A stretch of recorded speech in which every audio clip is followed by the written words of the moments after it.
जय जय महाराष्ट्र माझा, गरजा महाराष्ट्र माझा।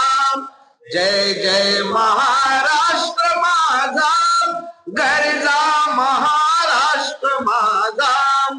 रेवा वर्धा कृष्ण कोयना भद्रा गोदावरी, एकपणाचे भरती पाणी मातीच्या घागरी। भीमथडीच्या तटानाया भीमथडीच्या तटानाया यमुनेचे पाणी पाजा। जय महाराष्ट्र माझा, जय जय महाराष्ट्र माझा, जय जय महाराष्ट्र माझा। भीतीनं आम्हा तुझी मुळी ती गडगडणाऱ्या नभा, आसमानीच्या सुलतानीला जबाब देती जिभा। सह्याद्रीचा सिंह गर्जितो, सिंह गर्जितो शिवशंभू राजा। दरी दरीतून नाद गुंजला महाराष्ट्र माझा, जय जय महाराष्ट्र माझा, जय जय महाराष्ट्र माझा। जय जय महाराष्ट्र माझा, जय जय महाराष्ट्र माझा। काळ्या छातीवरी कोरली अभिमानाची लेणी, ओलादी मनगटे खेळती खेळ जीव घेणी। दारिद्र्याच्या उन्हात शिजला, निढळाच्या घामान भिजला, देश गौरवासाठी झिजला, साठी झिजला। देश गौरवासाठी झिजला, दिल्लीचेही तख्त राखितो महाराष्ट्र माझा। जय जय महाराष्ट्र माझा, जय जय महाराष्ट्र माझा। जय जय महाराष्ट्र माझा, जय जय महाराष्ट्र माझा। महाराष्ट्र माझा गरजा महाराष्ट्र माझा। कर्मवीर आमा पाटील वरिष्ठ महाविद्यालय पिंपणेर येथे प्राध्यापक व मराठी विभाग प्रमुख म्हणून कार्यरत आहेत। त्यांनी खानदेशातील आंबेडकर चळवळीत खंत प्रकाशित झालेला आहे। एकूण 7 पुस्तकं त्यांची प्रकाशित आहेत। विविध वृत्तपत्रातून लेखन प्रकाशित आहेत। विविध सामाजिक चळवळीत त्यांचा नेहमी सहभाग आहे। मी डॉक्टर सतीश मस्के सरांना विनंती करतो की त्यांनी आपले विचार मांडावे। महाराष्ट्र विद्रोही सांस्कृतिक चळवळीच्या वतीनं आज आपण जो हा भाषा व संस्कृती जागर परिषदेचा कार्यक्रम आयोजित केलेला आहे, खरं तर आज आपण हा कार्यक्रम जो आयोजित केलेला आहे की कालच विश्व आदिवासी दिन साजरा करण्यात आलेला आहे।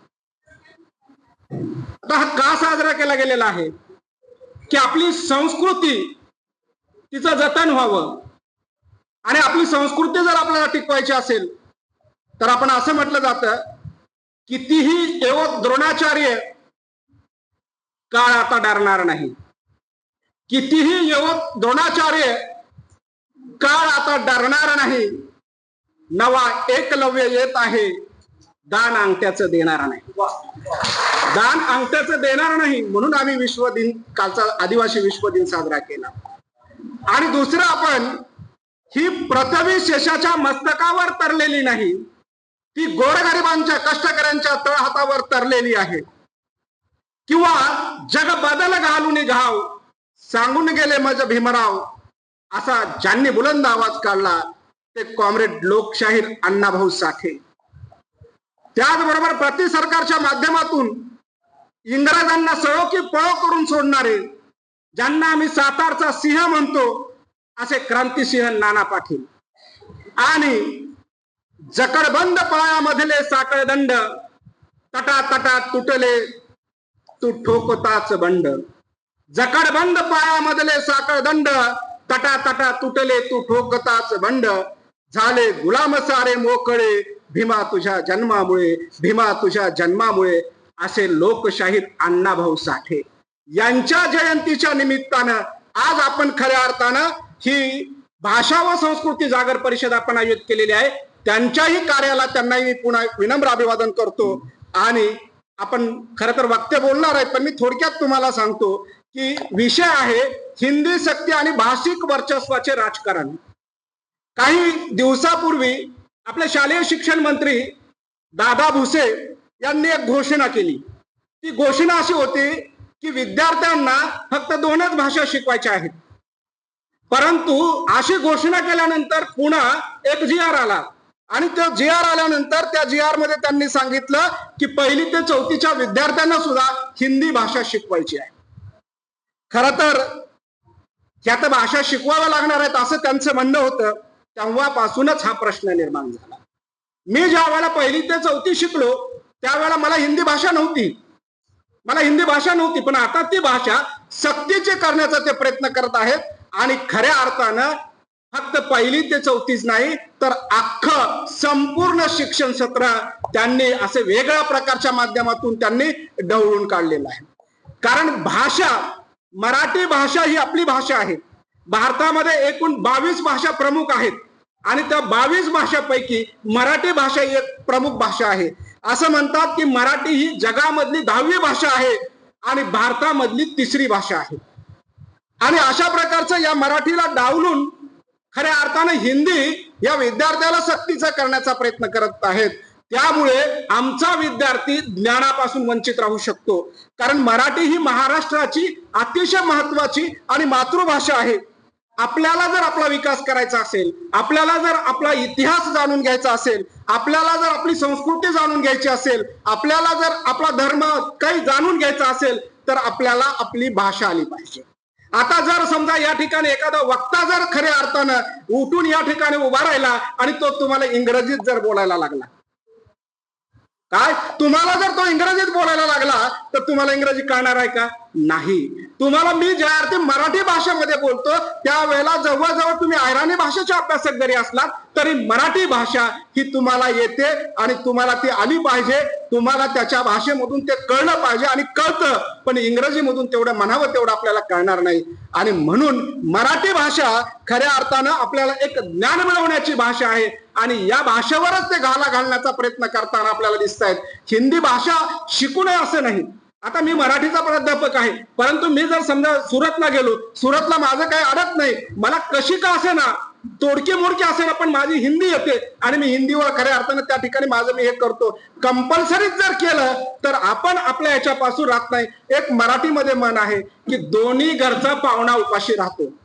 दोन्ही घरचा पाहुणा उपाशी राहतो. त्याला वाटतं तो आमच्याकडे जेवला असेल, याला वाटतं तो त्याच्याकडे जेवला असेल, पाहुणाही काही बोलत नाही आणि निघूनही जातो. अशा प्रकारचा जर सक्ती करण्याचा प्रयत्न केला तर तो माणूस, तो विद्यार्थी, तो शिकणारा काय होईल, त्याला ही भाषा धड येत नाही आणि तीही भाषा धड येत नाही. खरं तर आज भाषेचा प्रचंड मोठ्या प्रकारचा प्रश्न आहे. आपण जरी आज जागर परिषद घेतली तरी सर मी तुम्हाला सांगतो की खेड्यापाड्यामध्ये अजूनही आमच्या या विद्यार्थ्यांना भाषा अजूनही कळत नाही, भाषा नीट बोलता येत नाही, मराठी भाषा सुद्धा व्यवस्थित लिहिता येत नाही. आमच्या मराठी भाषेचे जे कौशल्य आहे ती सुद्धा श्रवण, वाचन, लेखन काय असेल, संभाषण, ते सुद्धा व्यवस्थित प्रकारचं करता येत नाही. सरकारने या सगळ्या गोष्टीकडे लक्ष देण्याच्या ऐवजी खऱ्या अर्थानं पुन्हा आणखी अभ्यासक्रमामध्ये अशा वेगवेगळ्या प्रकारच्या भाषा आणून एक गोंधळ घालण्याचा प्रयत्न त्यांनी केला गेलेला आहे. कारण आपला विकास व्हायचा असेल, समाजाचा विकास करायचा असेल, आपल्याला प्रगती करायची असेल, परिवर्तन करायचं असेल, प्रबोधन करायचं असेल किंवा आपला संघर्ष जर आपल्याला समजून घ्यायचा असेल तर आपल्याला भाषा येणं ही अत्यंत महत्वाची गोष्ट आहे. जसं की भाषा ही समाजाची आणि संस्कृतीची, आपल्या सभ्यतेची ओळख करून देत असते. आता याचं जर आपण बघितलं गेलं तर दुसरा मुद्दा टाकला की याच्यामध्ये भाषेच्या याच्यामध्ये वर्चस्व नावाचा जो शब्द आलेला आहे, वर्चस्व हा शब्द आणलेला आहे. कारण वर्चस्वाची संकल्पना ही सगळ्यात पहिल्यांदा मार्क्सवादी सिद्धांतामधून मांडलेली आहे. वर्चस्व नावाची संकल्पना, आणि ही संकल्पना ग्रामशी यांनी मांडलेली आहे.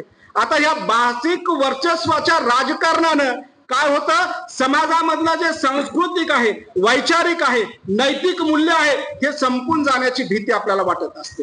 कारण वर्चस्व निर्माण करण्यासाठी हे सरकार जे आहे, सरकार ते वाटेल ते प्रयत्न करत आहे आणि त्याच्या माध्यमातून सर्वसामान्य माणसाची गोची करून खऱ्या अर्थानं आपल्याला आपल्या ज्या संस्कृतीपासून याच्यापासून दूर लोटण्याचा प्रयत्न करतात. तुम्ही म्हणाल की कसं दूर लोटलं जातं? उदाहरणार्थ आपण प्राचीन काळ जर घेतला, हे प्राचीन काळ हे कशा प्रकारचा होता? अध्यात्माचा काळ होता. आणि त्या काळामध्ये काय होतं, काही लोक शिकलेले होते आणि त्या शिकलेल्या लोकांना त्यांचाच अधिकार होता. उदाहरणार्थाने आपण स्पष्ट बोलायचं झालं तर त्या काळामध्ये फक्त ब्राह्मणांनाच शिक्षणाचा अधिकार होता. आणि त्या काळामध्ये त्यांनी काय केलं, जो इतिहास लिहिला त्या भाषेच्या माध्यमातून जो लिहिला तो आध्यात्मिक लिहिला. आणि आध्यात्मिक लिहिला म्हणजे कोणता लिहिला? देवाचं लिहिलं, दैवाचं लिहिलं, रूढीचं लिहिलं, परंपरेचं लिहिलं. ह्या सगळ्या गोष्टी त्याच्यामध्ये मांडल्या. आणि तुम्हाला रामायणाच्या महाभारताच्या मधून ग्रामीण भागामधल्या माणसाला प्रचंड दूर लोटलं, प्रचंड कोसं दूर ठेवलं. आणि मग तीच आपली संस्कृती आहे, तीच आपली भाषा आहे, आपण तेच अशा प्रकारचं केलं पाहिजे.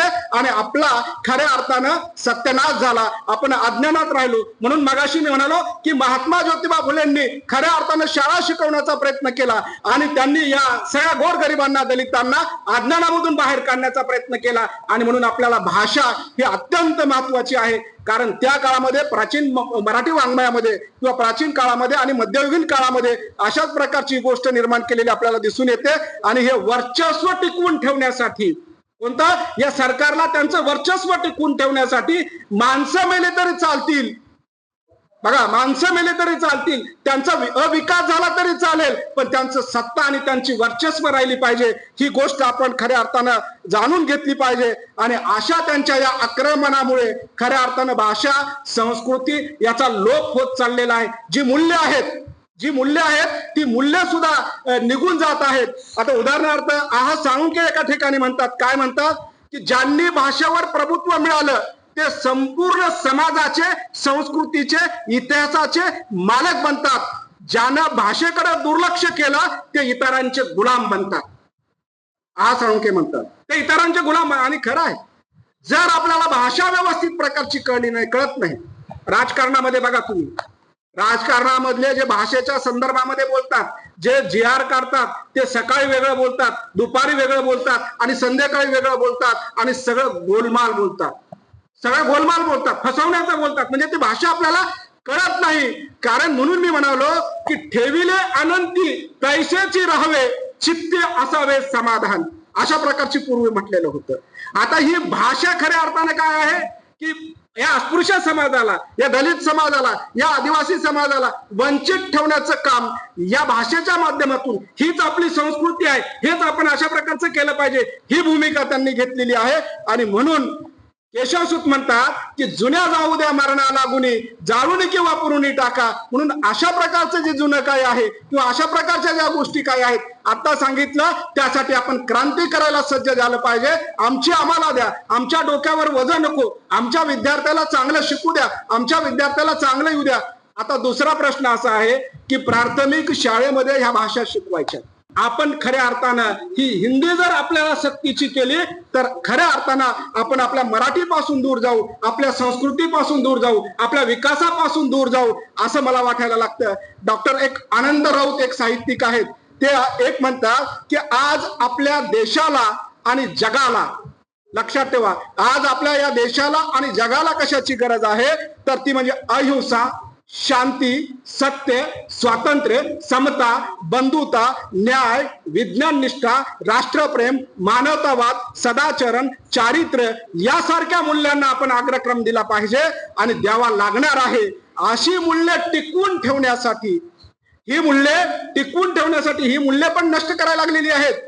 आज आपल्याला माहिती आहे की या देशामध्ये धर्माचं मूल्य, जातीचं मूल्य, विषमतेचं मूल्य प्रचंड प्रमाणावर पेरलेलं आहे. माणूस माणसापासून राहत नाही. असं म्हटलं जातं की या माणसाची त्या माणसाला ओढ राहिली नाही, काही मूल्यच नाही, भाषा नाही, संस्कृती नाही, या माणसाची त्या माणसाला ओढ राहिली नाही.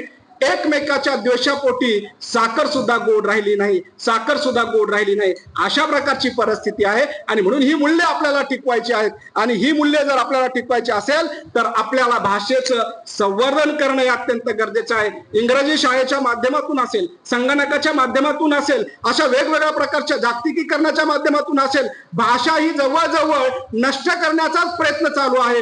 पण संत ज्ञानेश्वरांनी सांगितलेलं आहे, माझा मराठाची बोलू कौतुके, अमृतातेही पैजा जिंके. अशा प्रकारची जी भूमिका आहे ती भाषा, मराठी भाषा खऱ्या अर्थाने आपण जर चांगल्या प्रकारची जतन केली तर निश्चित आपली भाषा ही, आपली संस्कृती, आपली मूल्य हे टिकून ठेवतील. आपण त्यासाठी सगळे मिळून आपण प्रयत्न करूयात. त्यासाठी तुम्ही आलात, तुम्हीही प्रयत्न करूयात. या ठिकाणी मला बोलण्याची संधी दिली त्याबद्दल मी संयोजकाचे आमचे किशोरजी ढमाले सर यांचे मी आभार मानतो. आपणही सगळ्यांनी शांत चित्ताने ऐकून घेतलं त्याबद्दल मी आपलेही आभार मानतो आणि या ठिकाणी थांबतो. धन्यवाद.